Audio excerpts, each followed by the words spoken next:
Imagine being afraid to sleep in your bed for fear of shrapnel or a stray bullet from a battle going on outside your front door. That was the reality for Hung Cao in his native Vietnam. While he may now be the commander of the local Naval Diving and Salvage Training Center, this humble man doesn't take being an American lightly. In tonight's Faces and Places of the Panhandle, we look at how the American dream is now his dream come true.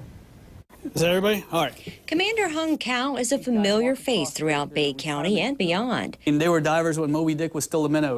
As skipper of the dive school at Naval Support Activity Panama City, he has a lot of responsibility. Naval Diving Salvage Training Center is a joint training command where we train 1,300 students from all 5 services in everything from basic scuba to special operations insertion, so the Marine Force reconnaissance guys and the Air Force special operations guys, and then the deep sea diving, which is really what this school was designed for.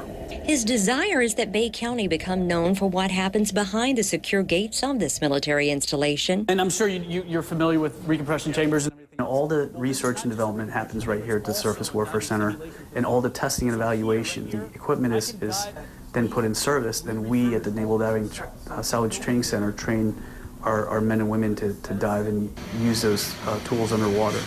So this is really the hub of all military diving. And I would love to get Panama City to be recoined as the home of military diving.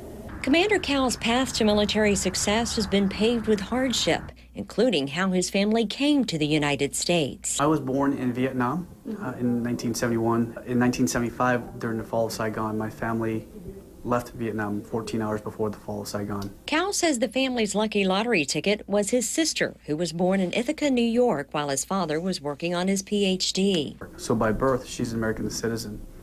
And when the fall of Saigon happened, they evacuated all Americans, including their immediate families. Cao was barely 4 years old when they fled. I don't remember a lot of it, but you remember the emotions. I remember the fear because, they weren't going to let my father board the plane with us. And his father is his hero. My mom, really held us together, and my dad was he's just a driving force. I mean, he was never going to quit, and I think he's got the true American spirit, that nothing's going to hold me down.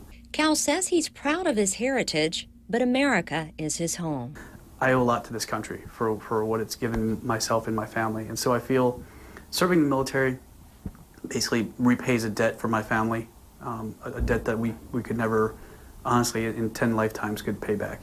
After graduating from the Naval Academy, he came to Panama City Beach to train for dive school 19 years ago. Later, he attended explosive ordnance school at Eglin Air Force Base. I graduated 2 days after 9/11. He spent several tours in Iraq. And our job was to basically dissect any IED in the country and see how it works, how to counter it, and also who built it. He credits his wife of 17 years and their 4 children with helping him through the tough times. My wife is really my biggest grounding strap. She keeps me humble. She reminds me who I serve, and which is the Lord. He says serving the men and women under his command is also a top priority. Again, just like how Jesus came here to serve us, I came here to serve them. My job as their commanding officer is to serve them, to take care of their needs and make sure they have everything they need in order to carry out the mission. Commander Cao's military career has taken him all over the world, and his expertise underwater has afforded him some interesting opportunities. He was part of the salvage crew that brought up the wreckage of the plane involving John F. Kennedy Jr. and his wife off Martha's Vineyard, and the list goes on and on.